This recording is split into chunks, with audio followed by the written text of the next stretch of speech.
জিনিস তোমাদের সাথে শেয়ার করছি। এটা হয়তো অনেকেই তোমাকে এত খুলে বলবে না, কিন্তু এটা সত্যি অনেক কাজের জিনিস।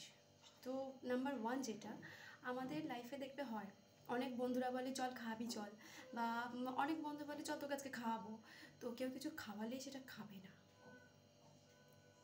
এটার কোনো যুক্তিগত কারণ হয়তো আমি তোমায় দেখাতে পারবো না, কিন্তু এটার একটা মেন কারণ হচ্ছে তুমি নিজের ভাগ্যের কিছু দোষ ত্রুটি নিজেই ডেকে আনছো। ঠিক আছে, মধ্যে কথা হলো কারোর কাছে ফ্রিতে খাবে না। ফ্যামিলি বা বাবা মা সেটা বলছি না, ফ্যামিলি বা বাবা মা ছাড়া ফ্যামিলির বাইরে এরকম অনেকেই হয় যে আজ তোকে খাওয়াবো, চল তো খাওয়াবো, এই যে ব্যাপারটা থাকে বন্ধু বান্ধবের মধ্যে, সেটা সবসময় কেন, যতটা পারবে অ্যাকসেপ্ট না করার। এতে করে কি হয়, তুমি নিজের ভাগ্যে কিছু সমস্যা নিজেই টেনে আনছো। আর একটা কাজ যেটা, কাউকে খাইয়ে কখনো বলবে না যে তোকে আজকে আমি এত টাকার খাইয়েছি, বা তোমাকে আমি এত টাকার খাইয়েছি, বা অন্য কাউকে সেটা গল্প করবে যে এত এত টাকার খাইয়েছি জানো, সেটা করবে না। এতে করে তুমি যে খাইয়েছো সেটা কিন্তু তুমি যথেষ্ট একটা ভালো কাজ করেছো।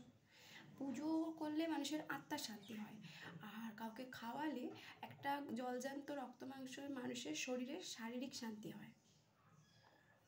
খাওয়ানোটা এক ধরনের পুজো, পেট পুজো, কিন্তু সত্যিকারের একটা পুজো।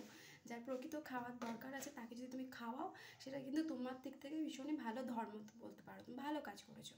তো ওইটা যখনই তুমি কারোর সাথে শেয়ার করবে, হ্যাঁ ওকে আজকে আমি এত টাকার খাওয়ালাম, ওকে আজকে আমি এই খাওয়ালাম, ওকে আজকে বাড়িতে রেখে এই খাওয়ালাম, তখনই কি হবে, তুমি যে কাজটা করেছো না সেটা তোমার কোনো কাজে লাগবে না, বিফলে চলে যাবে।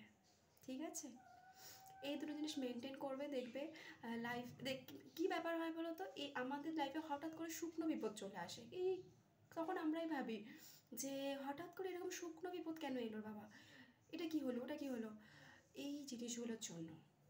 ঠিক আছে, তুমি যখনই কাউকে খাওয়াচ্ছ, কারোর একটা মনের আশা পূরণ করে দিচ্ছ, অর্থাৎ তার যখন খিদে পেয়েছে, সেটা এটা খেতে ইচ্ছা করছে, তার একটা শারীরিক চাহিদা যে ওইটা খাবো আমি, তুমি যখনই ওটা তাকে দিয়ে দিচ্ছ, তার জীবনের কিছু পুণ্য তোমার জীবনে শেয়ার হয়ে যাচ্ছে, মানে তুমি তোমার লাইফে চলে আসছে। ব্যাপারটা ঠিক এইরকম, মানে পৃথিবীটা তো গোল, আমি কাউকে সাহায্য করেছি মানে কোনো না কোনোভাবে তার কিছু কর্মফল সাহায্য হিসাবে আমার দিকে চলে আসে, এটা সত্যি ঘটনা। তাই কখনো তুম করে কারোর কেউ খাওয়ালে খাবে না, বাড়িতে যদি বাড়িতে যা থাকে খাবে বলে বাড়িতে গিয়ে খাও বাবা, তোকে খাওয়াতে হবে না। ঠিক সেরকম কাউকে খাইয়েও কখনো কাউকে বলতে যাবে না যে ওকে খাইয়েছি, তাহলে তুমি যে খাওয়ালে, যে পুণ্যটা তুমি অর্জন করলে, সেটাও আর কাজে লাগবে না। ঠিক আছে, এটা কিন্তু লাইফে একটা ভীষণ গুরু মন্ত্র বলতে পারো। তুমি এই রুলসে চলো, তুমি নিজে দেখতে পাবে তোমার জীবনে হঠাৎ করে অনেক মানে উটকো ঝামেলা, ঝঞ্ঝাট এগুলো কমে যাবে। খানিকটা নিজেকে কন্ট্রোল করতে পারবে, নিজের চাহিদাগুলোকেও কন্ট্রোল করতে পারবে, যেটা দরকার।